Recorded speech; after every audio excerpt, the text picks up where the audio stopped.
नमस्कार साथियों, ये मेरा official channel public news update है जिस पर मैं आप सभी को योजना से जुड़ी हर ज़रूरी और अहम खबर कहता हूं।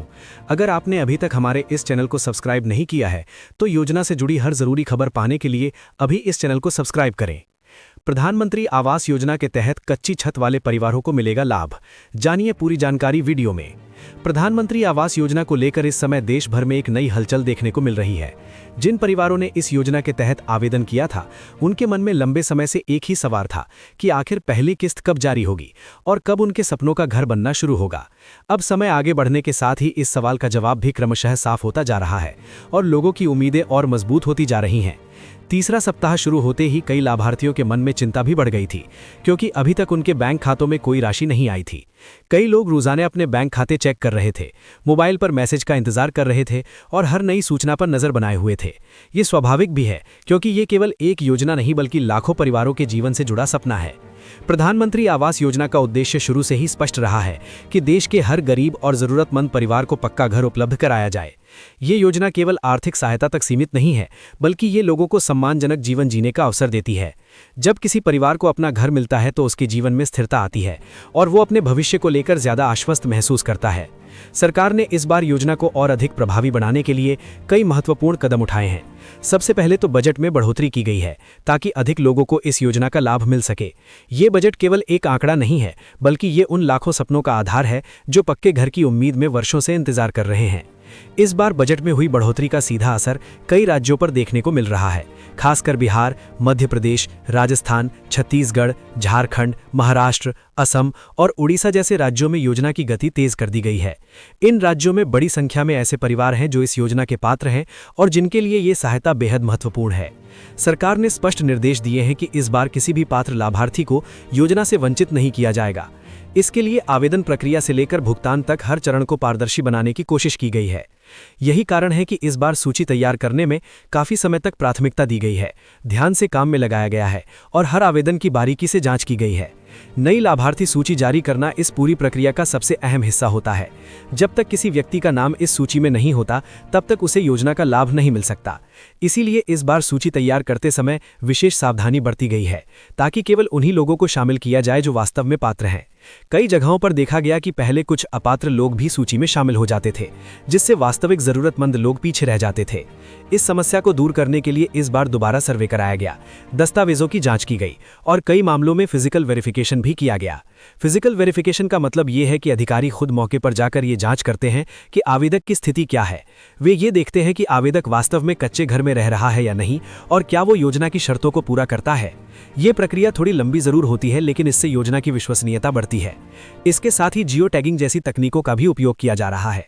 इससे ये सुनिश्चित किया जाता है कि निर्माण कार्य सही स्थान पर ही हो रहा है और किसी प्रकार की गड़बड़ी की संभावना न रहे।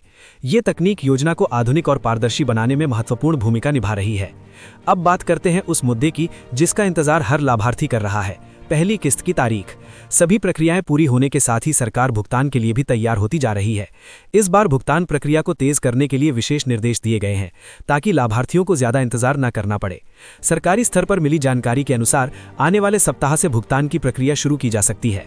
कई राज्यों में आने वाले दिनों के बीच पहली किस्त जारी करने की तैयारी की जा रही है। ये प्रक्रिया चरणबद्ध तरीके से होगी, यानी विभिन्न राज्यों में अलग समय पर भुगतान शुरू हो सकता है। कुछ मामलों में ये प्रक्रिया अगले सप्ताह तक भी जारी रह सकती है ताकि सभी पात्र लाभार्थियों को समय पर राशि मिल सके। इसका मतलब ये है कि आने वाले समय में अधिकांश लोगों के खातों में पहली किस्त पहुंचने की संभावना है। ये भुगतान डायरेक्ट बेनिफिट ट्रांसफर यानी डीबीटी के माध्यम से किया जाएगा। इस प्रणाली के तहत पैसा सीधे लाभार्थी के बैंक खाते में भेजा जाता है। इससे किसी भी प्रकार की देरी या गड़बड़ी की संभावना कम हो जाती है और लाभार्थी को पूरी राशि सीधे मिलती है। डीबीटी प्रणाली का एक महत्वपूर्ण पहलू ये भी है कि इसके लिए बैंक खाते का आधार से लिंक होना जरूरी है। यदि किसी लाभार्थी का बैंक खाता आधार से लिंक नहीं है तो भुगतान में समस्या आ सकती है। इसलिए सभी लाभार्थियों को ये सुनिश्चित करना चाहिए कि उनका बैंक खाता पूरी तरह सक्रिय और आधार से जुड़ा हुआ हो। पहली किस्त की राशि को लेकर भी लोगों में काफी उत्सुकता है। आमतौर पर योजना के तहत कुल सहायता राशि को कई किस्तों में दिया जाता है। मैदानी क्षेत्रों में ये राशि लगभग 1 लाख तक होती है, जबकि पहाड़ी क्षेत्रों में ये 1.5 लाख तक हो सकती है। इसमें से पहली किस्त के रूप में लगभग 40,000 की राशि दी जाती है। ये राशि घर की नींव और शुरुआती निर्माण कार्य के लिए होती है। इसके बाद जब निर्माण कार्य आगे बढ़ता है और उसकी जांच की जाती है, तब दूसरी और तीसरी किस्त जारी की जाती है।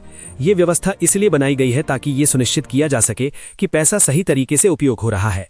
यदि लाभार्थी पहली किस्त का उपयोग सही तरीके से करता है और निर्माण कार्य शुरू करता है, तो उसे आगे की किस्तें भी आसानी से मिल जाती हैं।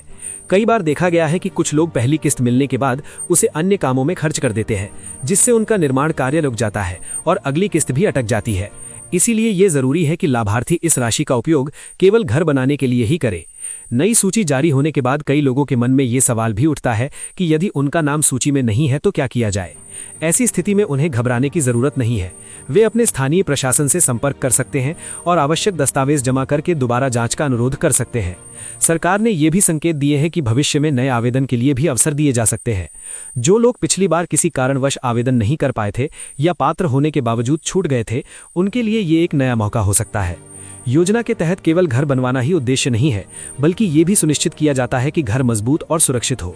इसके लिए लाभार्थियों को तकनीकी सलाह भी दी जाती है और निर्माण कार्य की गुणवत्ता पर नजर रखी जाती है।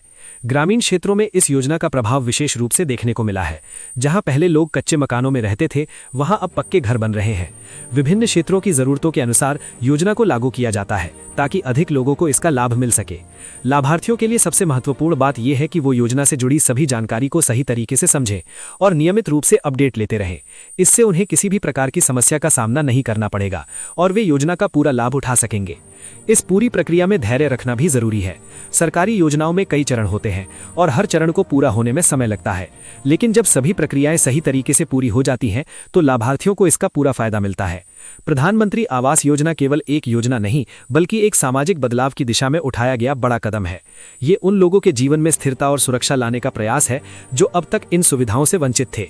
आने वाले समय में भी इस योजना के तहत कई नए लक्ष्य निर्धारित किए जाएंगे और अधिक लोगों को इसका लाभ देने की कोशिश की जाएगी। सरकार का उद्देश्य स्पष्ट है कि देश का कोई भी परिवार बिना छत के ना रहे। इस दिशा में लगातार प्रयास किए जा रहे हैं और हर साल नई प्रगति देखने को मिल रही है। जिन्होंने भी आवेदन किया है, उनके लिए ये समय उम्मीद और विश्वास का है, क्योंकि उनका सपना अब हकीकत में बदलने के करीब है। अंत में मैं आप सभी से फिर निवेदन करना चाहूंगा कि पब्लिक न्यूज अपडेट चैनल को सब्सक्राइब जरूर करें, ताकि आपको सभी सरकारी योजनाओं की सही और सटीक जानकारी निरंतर मिलती रहे।